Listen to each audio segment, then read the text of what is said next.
Hello friends, welcome to YouTube channel HealthQ, the place where my mission is to motivate you to look at the brighter side of the health. In today's video, let's understand the difference between Bell's palsy and synkinesis. कई बार ये interrelated हो जाते हैं, लेकिन इसमें बहुत सारे important difference है जो समझना बहुत ज़्यादा ज़रूरी है। तो अगर आप इस चीज़ को समझना चाहते हो तो बने रहिए मेरे साथ इस वीडियो में अंत तक के। चलिए शुरू करते हैं।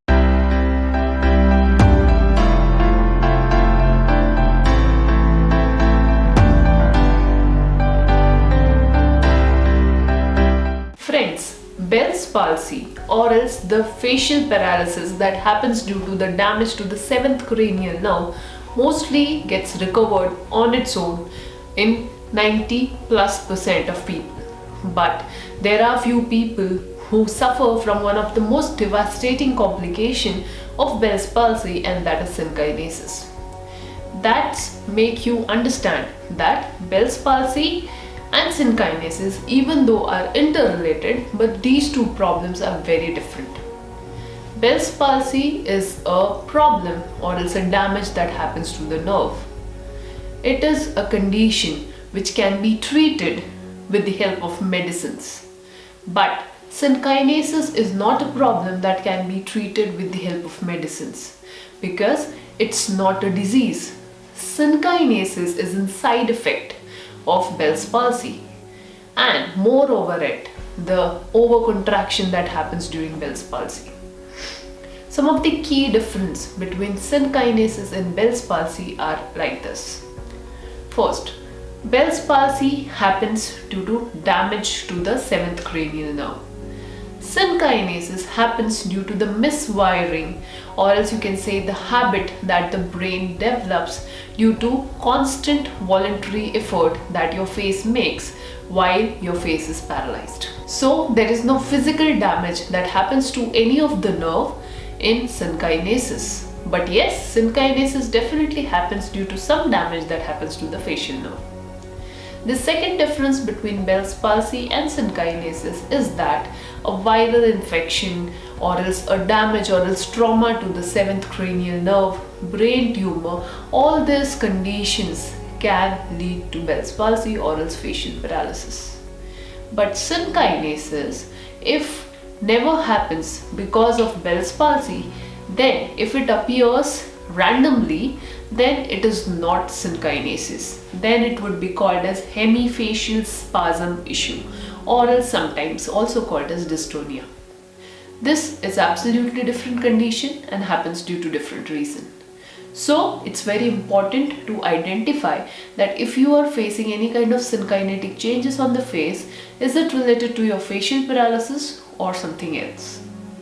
The third important difference between Bell's palsy and synkinesis is that in Bell's palsy, what you suffer from is a flaccid paralysis. What do I mean by flaccid paralysis?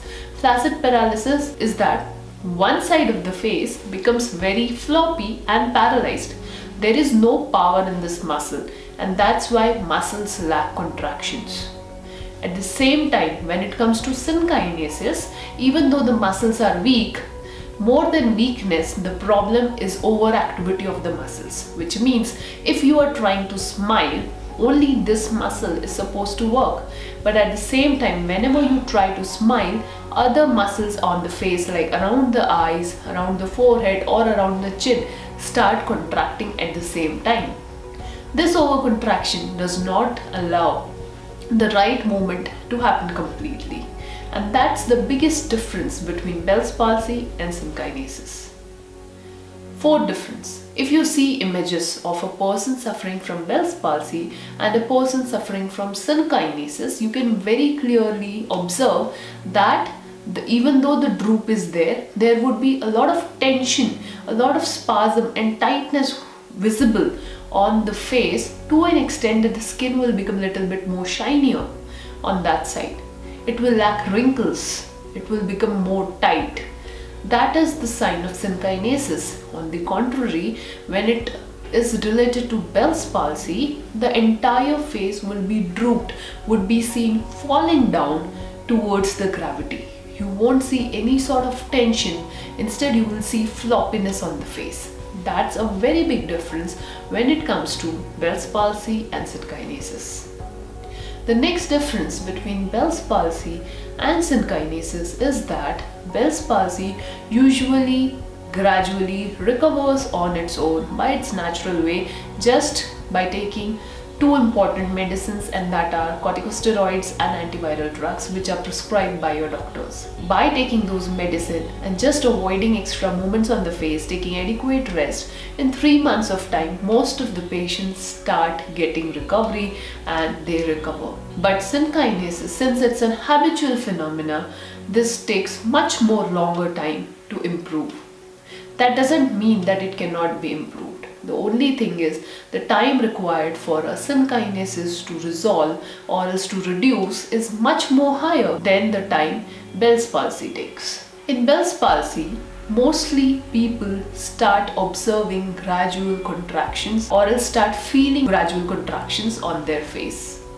As the time passes by, these contractions become more and more visible and patients start developing ability to move their face on their own. On the contrary, in synkinesis, patients feel a tense feeling, a constant feeling that some muscles are getting pulled in some weird direction and the entire face is lacking some sort of coordination or harmony.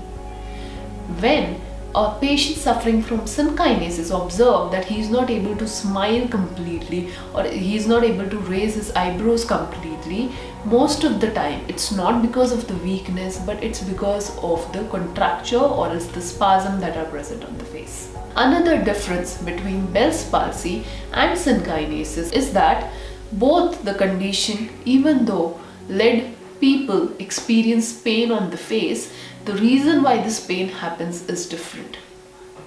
The pain that happens or else a patient experiences pain on the face during the early phase of Bell's palsy is mostly because of lack of support to the paralyzed muscle, due to which the gravity consistently pulls the muscle downwards and the muscles get tired and fatigued. And when a patient attempts to chew, to speak or else even to eat, at that time, if he attempts to chew via the affected side, the muscles which are paralyzed are forced to work.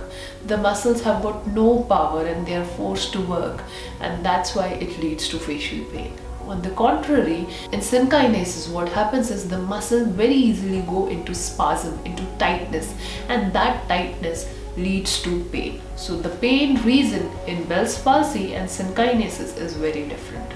These are some important differentiation between Bell's palsy and synkinesis. Synkinesis only happens to the people who develop Bell's palsy previously. Otherwise, it's not called a synkinesis, it is something else.